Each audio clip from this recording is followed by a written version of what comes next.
Hello students, कैसे हैं आप लोग। आई होप आप लोगों की पढ़ाई बहुत अच्छी चल रही होगी।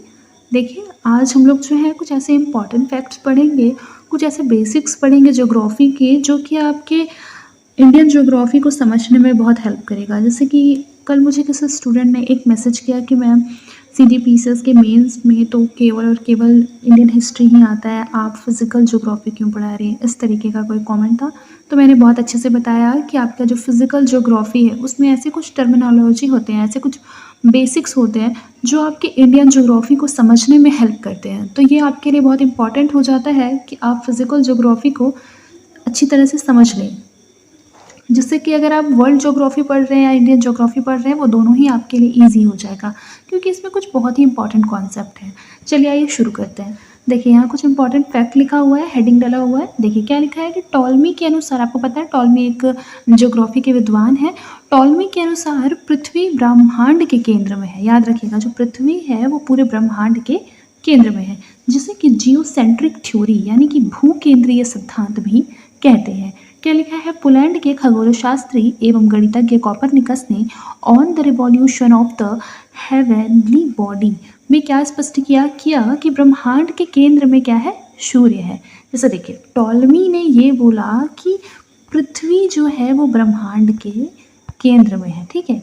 लेकिन जो कॉपरनिकस थे उन्होंने बताया कि केंद्र में कौन है, सूर्य है, ठीक है। और यह सिद्धांत हेलियोसेंट्रिक कहलाया था, याद रखिएगा इस बात को। आगे देखिए, आगे यहाँ लिखा है कि दिल्ली में इनके सम्मान में कॉपरनिकस मार्ग का जो है वो नामकरण किया गया है। आर्यभट्ट के अनुसार पृथ्वी कैसी है, गोल है। ये बात आप लोग सभी जानते भी होंगे। कोलंबस के अनुसार भी क्या है, पृथ्वी गोल है। याद रखिएगा, आर्यभट्ट के अनुसार भी पृथ्वी क्या है, गोल है, और कोलंबस के अनुसार भी पृथ्वी गोल है। विषुवतीय रेखीय व्यास जो है पृथ्वी का वो है 12,756 किलोमीटर। याद रखिएगा, और ध्रुवीय व्यास कितना है, 12,714 किलोमीटर।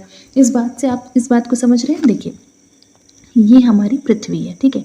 ये ध्रुवीय व्यास यानी यहाँ पर का जो व्यास है वो कितना है, ध्रुवीय व्यास 12,714 किलोमीटर। लेकिन ये हम लोगों का जो व्यास है इसको बोलते हैं विषुवत रेखीय व्यास, जो कि 12,756 किलोमीटर है। इन दोनों का अगर आप डिफरेंस निकालेंगे तो ये आ जाता है 42 किलोमीटर। अगर मान लीजिए क्वेश्चन ये पूछ लिया जाए कि विषुवत रेखीय व्यास और ध्रुवीय व्यास के मध्य कितने किलोमीटर का अंतर पड़ता है, ऑप्शंस में रहेगा 40 किलोमीटर्स, 42 किलोमीटर्स, 44, 46। तो आप लोगों को याद होना चाहिए 42 किलोमीटर्स। अगर वन लाइनर में आता है तो एज इट इज़ याद कर लीजिए, अदरवाइज़ ये वाला वैल्यू अगर आप लोगों को याद रहेगा तो बहुत अच्छी बात है, ठीक है। फिर देखिए, यहाँ पर एक और फैक्ट लिखा है, पृथ्वी से चंद्रमा की दूरी 3,84,365 किलोमीटर है। इस तरीके के वन लाइनर क्वेश्चन जो है वो आपके हर एग्ज़ाम में पूछे जाते हैं, चाहे वो किसी भी स्टेट का PCS एग्ज़ाम हो या फिर कोई भी वनडे एग्ज़ाम। देखिए यहाँ पर क्या लिखा हुआ है, मान लीजिए ये पृथ्वी है। पृथ्वी को आप 3 पार्ट में जो है वो डिवाइड करते हैं। पहला हो जाता है क्रस्ट, फिर हो जाता है मेंटल, फिर हो जाता है कोर। याद रखिएगा इस बात को कि जो महाद्वीपीय क्रस्ट है, महाद्वीपीय क्रस्ट यानी जहाँ पर भूमि है, महाद्वीपीय क्रस्ट मतलब जहाँ पर भूमि है, लैंड है। और एक होता है सागरीय क्रस्ट। सागरीय क्रस्ट का मतलब कि ओशन का पार्ट। याद रखिएगा, सागरीय क्रस्ट जो होता है वो बेसाल्ट चट्टानों से बना होता है, जिसमें जनरली फेरस, मैग्नीशियम इत्यादि क्या होते हैं, मिले हुए रहते हैं। इस बात को याद रखिएगा कि घनत्व जो होता है वो महासागरीय क्रस्ट का ज़्यादा होता है महाद्वीपीय क्रस्ट से। देखिए यहाँ पर लिखा भी हुआ है कि महासागरीय क्रस्ट जो है वो ग्रेटर देन है महाद्वीपीय क्रस्ट के डेंसिटी के। इसको अच्छे से नोट कर लीजिएगा। फिर आगे देखिए, यहाँ पर लिखा है महाद्वीपीय क्रस्ट का विस्तार जो है वो अपेक्षाकृत क्या होता है, ज़्यादा होता है।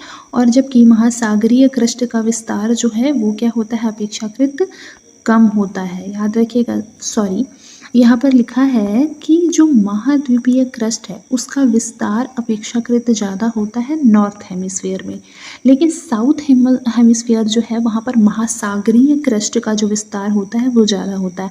देखिए, अगर इसको ऐसे समझे तो आपने अगर मैप देखा होगा वर्ल्ड का तो आपने देखा होगा कि यहाँ पर जो नॉर्थ वाला पार्ट है उसमें बहुत सी कंट्री है, जैसे नॉर्थ अमेरिका हो गया, आपको यूरोपियन यूनियन हो गया, अफ्रीका का भी थोड़ा सा पार्ट है, फिर उसके बाद एशिया, रशिया इत्यादि जो है वो नॉर्थ में है। साउथ में जनरली आपको क्या दिखाई देता है, अंटार्कटिका महाद्वीप आप लोगों को दिखाई देता है, ठीक है। इसी वजह से यहाँ पर बोल रहा है, जो कि बेसिकली फुली वाटर है, ठीक है। तो कहीं ना कहीं बोल सकते हैं कि जो साउथ हेमिस्फेयर है, यहाँ पर इस फिगर को देखिए, साउथ हेमिस्फेयर जो है उसमें जनरली क्या है, महासागरीय कृष्ण का विस्तार अपेक्षाकृत कैसा है, ज़्यादा है, अधिक है, जिसे बोल सकते हैं, ठीक है। आगे देखिए, दक्षिणी गोलार्ध का जो घनत्व है वो अपेक्षाकृत क्या है, ज़्यादा है। द्रव्यमान ज़्यादा है तो याद रखिएगा आकर्षण भी कैसा होगा, ज़्यादा होगा। इस बात को याद रखना है कि दक्षिणी गोलार्ध का घनत्व अपेक्षाकृत ज़्यादा होगा। अगर मैं ये पूछूं तो इसका रीज़न मैंने आपको दे दिया है। क्यों ज़्यादा होगा, क्योंकि महासागरीय जो बेसिकली महासागरीय क्रस्ट होता है उसका घनत्व महाद्वीपीय क्रस्ट की अपेक्षा क्या होता है, अधिक होता है। मैंने आप लोगों को ये बात पहले भी बताया है, ठीक है। अब देखिए, एक इम्पॉर्टेंट यहाँ पर आप लोगों को नॉलेज दिखाई दे रहा होगा कि एक फिगर है, ठीक है, उसमें सन जो है वो बीच में है और यहाँ पर अर्थ है और यहाँ पर अर्थ है। मतलब अगर बोला जाए तो जो आप लोगों को पता होगा, सन जो है, सन केंद्र में है, सेंटर में है, और जो अर्थ है वो उसकी चक्कर लगाती है। तो याद रखिएगा कि जो अर्थ और सन, उन दोनों की मिनिमम दूरी होती है वो 3 जनवरी को होती है, और मैक्सिमम दूरी जो होती है वो 4 जुलाई को होती है। इस बात को याद रखिएगा कि सन और अर्थ के बीच मैक्सिमम जो डिस्टेंस होता है वो 4 जुलाई को होता है, और मिनिमम डिस्टेंस जो होता है वो 3 जनवरी को होता है। आगे देखिए, यहाँ लिखा है, पृथ्वी जड़त्व के कारण अपनी उत्पत्ति से लेकर ही अपनी धुरी पर घूर्णन कर रही है, पश्चिम से पूर्व, साथ ही सूर्य की परिक्रमा भी कर रही है।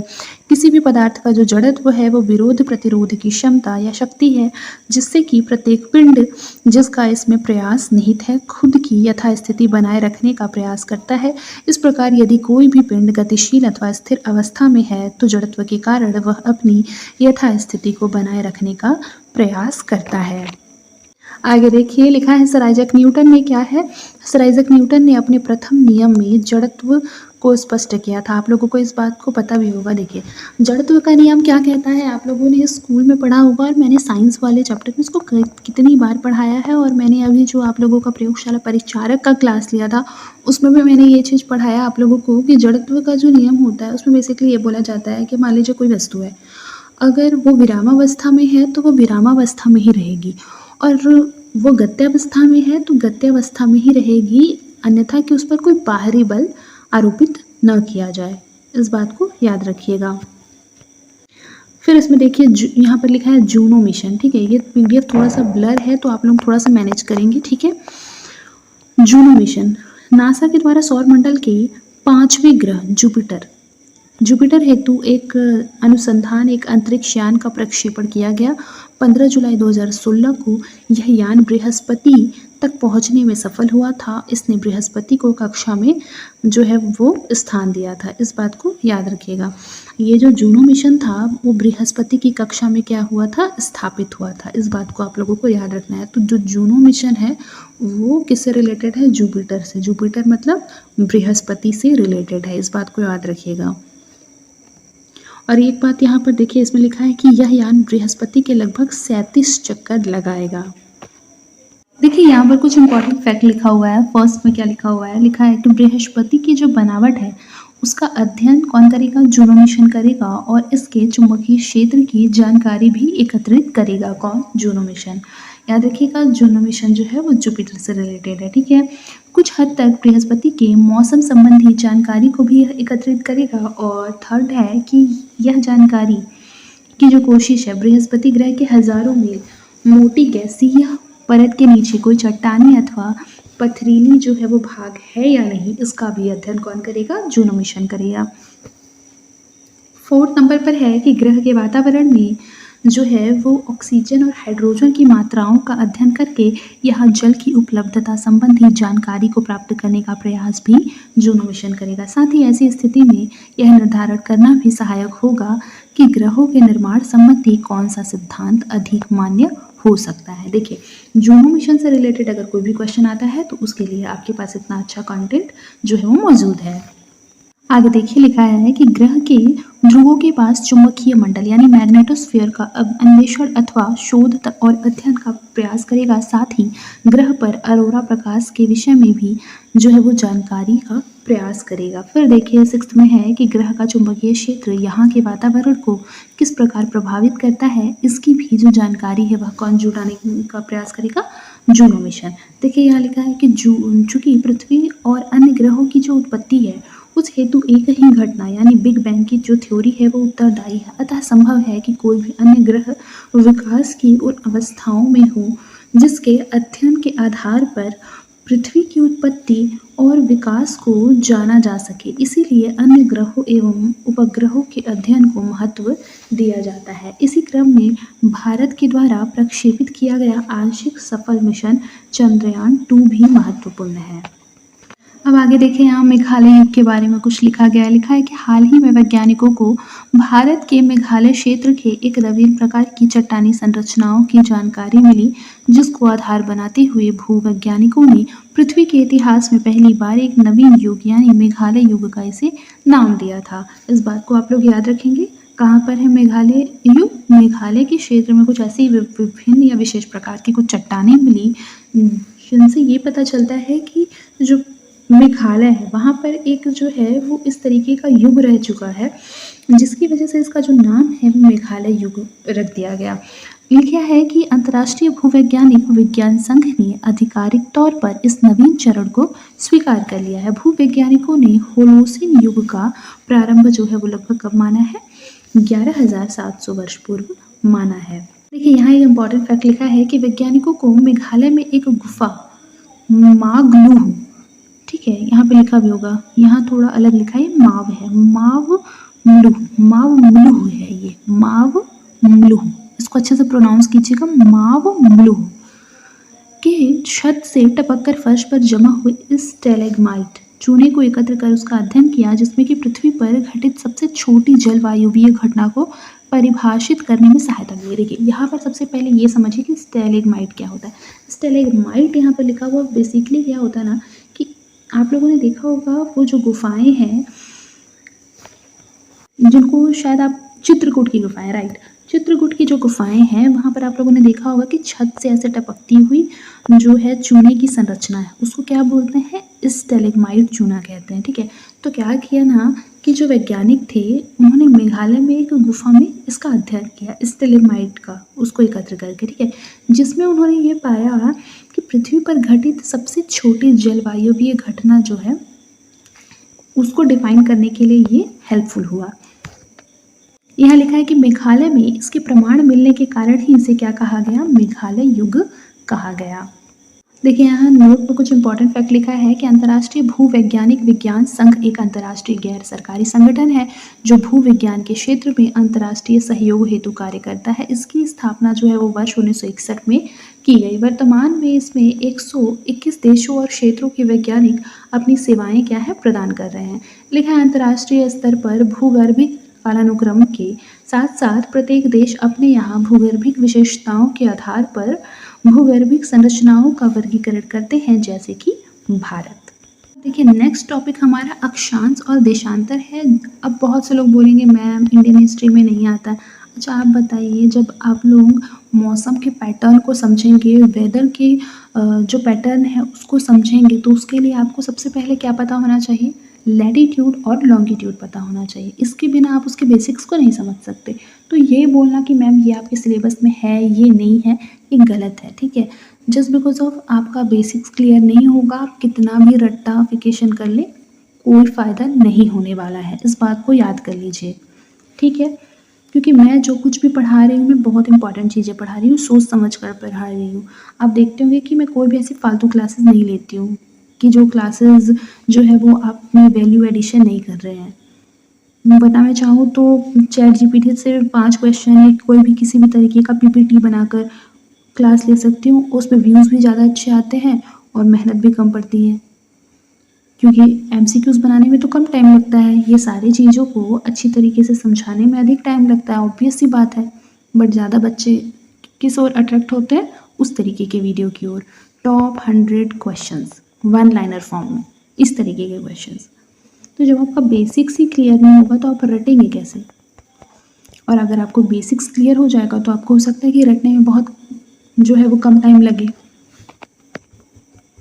तो चलिए शुरू करते हैं। देखिए, अक्षांश लिखा हुआ है, ठीक है।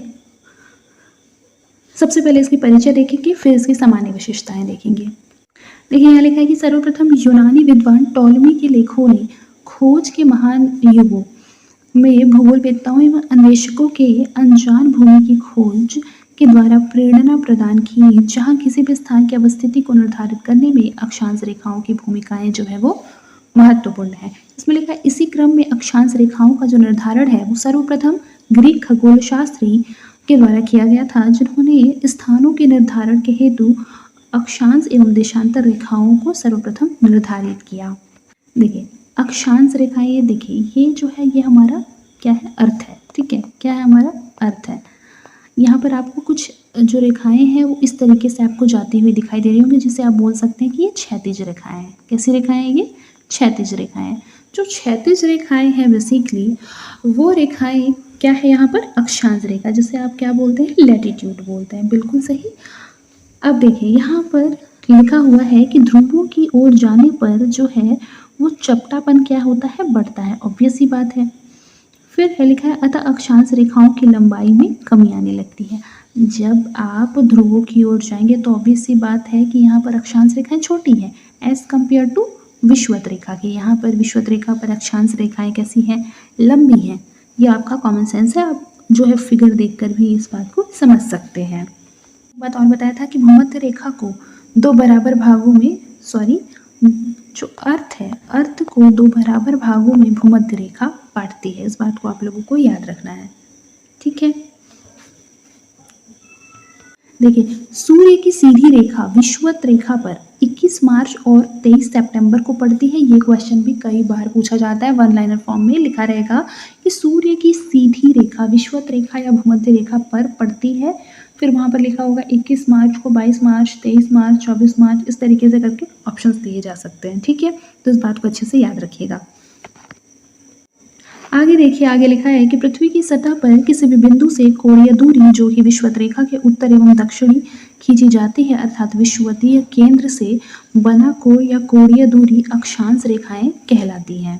इस बात को याद रखिएगा। यहाँ साफ साफ वही चीजें बोली हैं जो मैंने ऊपर आपको इस फिगर में समझाया है। देखिए, यहाँ पर क्या लिखा है कि यहाँ लिखा है भूमध्य रेखा या विषुवत रेखा पृथ्वी को उत्तरी एवं दक्षिणी दो बराबर गोलार्धों में विभाजित करती है। सेम मैंने ये बताया था। साथ ही साथ सभी अक्षांश रेखाएं भूमध्य रेखा के समानांतर उत्तरी एवं दक्षिणी गोलार्धों में खींचे जाते हैं। यहाँ समानांतर, जैसे देखिए दो रेखा एक दूसरे के ऐसे सीधे में जो है खींची जाती है उसको बोलते हैं समानांतर रेखा। इस बात को याद रखिएगा। दो रेखाएं एक दूसरे के सीधे में हो तो उसे क्या बोलते हैं? समानांतर रेखा। आगे देखिए, विषुवत रेखाओं से ध्रुवों की ओर जाने पर अक्षांश रेखाओं की लंबाई में क्या होती है? कमी आती है। ये आपका विषुवत रेखा है। अगर आप ध्रुवों की ओर जाएंगे तो अक्षांश रेखाओं की लंबाई में कमी आती है। मैंने फिगर से इसको बता दिया था। लिखा है 90 डिग्री नॉर्थ और 90 डिग्री साउथ अक्षांश वास्तव में एक बिंदु अथवा वृत्त है, न कि अक्षांश रेखाएं, जबकि अन्य सभी अक्षांश वृत्त के साथ साथ अक्षांश रेखाएं भी हैं। इस बात को अच्छे से जान जाइएगा कि जो 90 डिग्री नॉर्थ है, ठीक है, ये 90 डिग्री आपका नॉर्थ हो गया और ये आपका 90 डिग्री क्या हो गया? साउथ हो गया, ठीक। ये आप लोगों को पता है 90 डिग्री, आप लोग स्कूल में बनाए होंगे, ठीक है। ये 45 है। तो वही कह रहा है कि ऐसा बिंदु है या वृत्त है जो न ही अक्षांश रेखाएं, जबकि अन्य सभी जो है वो अक्षांश वृत्त के साथ साथ क्या है? अक्षांश रेखाएं भी है। यानी ये कह सकते हैं कि जो 90 डिग्री नॉर्थ या साउथ है बेसिकली वह क्या नहीं है? अक्षांश रेखाएं नहीं है। वह क्या है? केवल एक बिंदु है या वृत्त है, कह सकते हैं। देखिए, इसमें लिखा है कुल कितनी अक्षांश रेखाएं होती हैं? तो अनंत।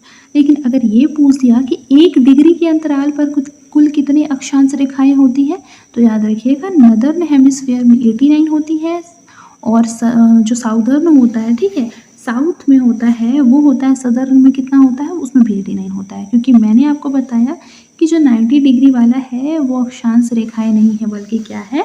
बिंदु है या फिर वृत्त है। तो आपका तो 2 तो ऐसे ही माइनस हो गया, ठीक है, तो 2 माइनस हो गया तो आपका क्या हो गया? 89 प्लस 89, ठीक है। आप अगर इसको जोड़ेंगे तो आप लोगों का आ जाएगा 178। और ये 1 किसके लिए है बताइए? ये 1 आपका ये 0 डिग्री जो आपको दिखाई दे रहा है, ये तो हम लोगों ने जोड़ा ही नहीं, ये भी तो एक अक्षांश है। इसी वजह से हमने क्या कर दिया है, इसमें एक और जोड़ दिया है। इस वजह से यहाँ पर कितने हैं, 179 रेखाएं हैं। अब आगे देखिए क्या लिखा है, कुल अक्षांश वृत्त यानी 1 डिग्री के अंतराल पर जो है वो कितने होते हैं बताइए?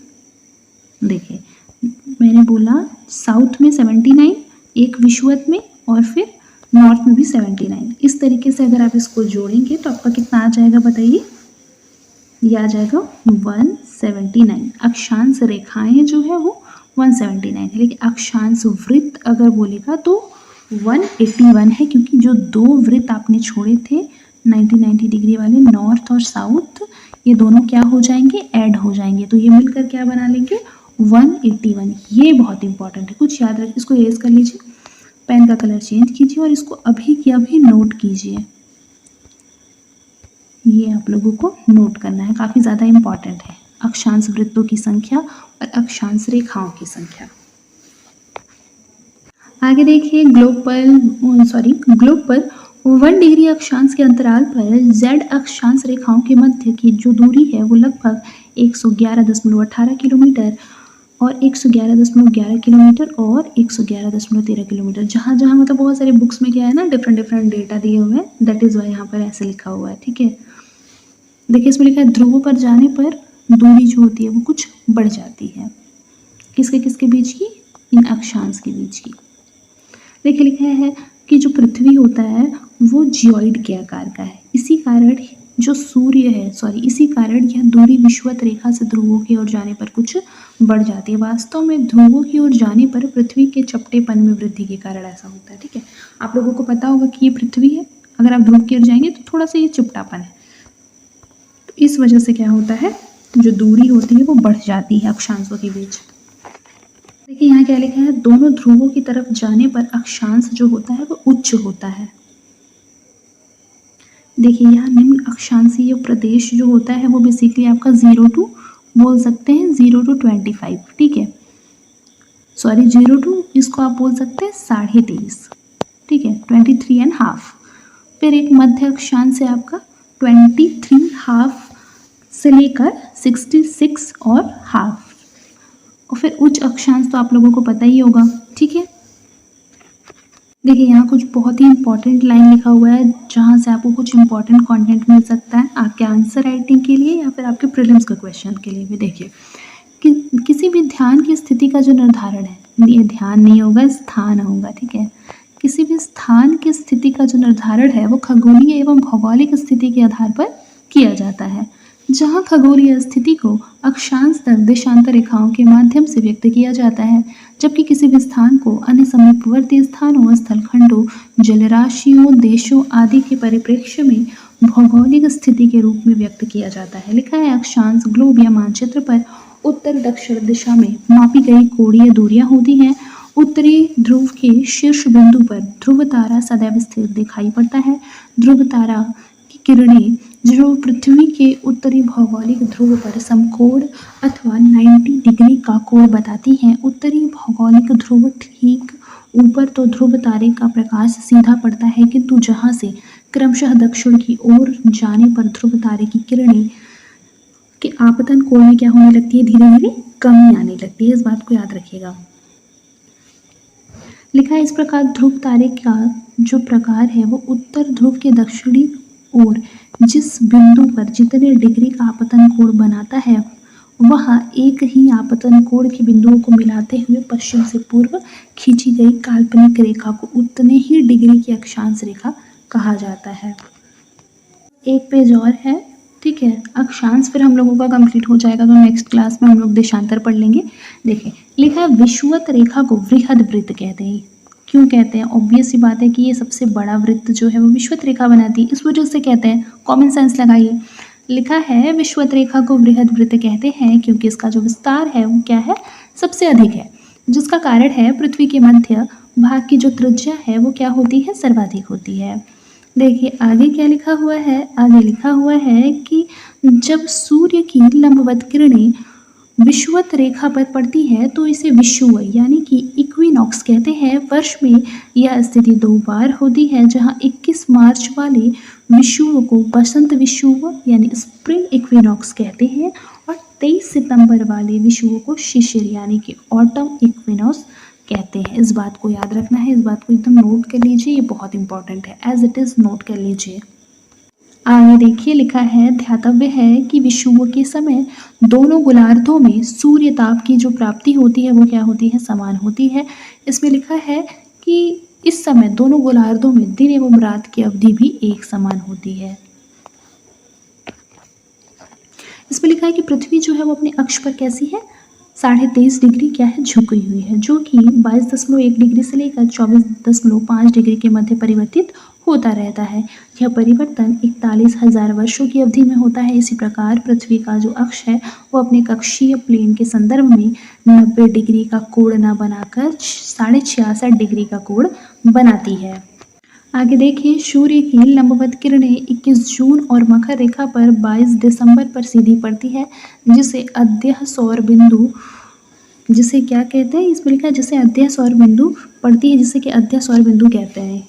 यहाँ पर ये नहीं होगा, ठीक है, इसमें डायरेक्ट यही होगा कि जिसे अद्यह सौर बिंदु कहते हैं। किसे अद्यह सौर बिंदु कहते हैं ये बताइए, इसको भी नोट कर लीजिए डेफिनेशन, कि सूर्य की जो लंबवत किरणें 21 जून और मकर रेखा पर 22 दिसंबर पर जो है वो सीधी पड़ती है। याद रखिएगा 21 जून और 22 दिसंबर को क्या होती है, मकर रेखा, ये आपका मकर रेखा है, ठीक है, मकर रेखा पर सीधी पड़ती है 21 जून को और 22 दिसंबर को, तो इसे क्या बोलते हैं, अद्यह सौर बिंदु कहते हैं। इस बात को अच्छी तरह से आप लोगों को याद रखना है।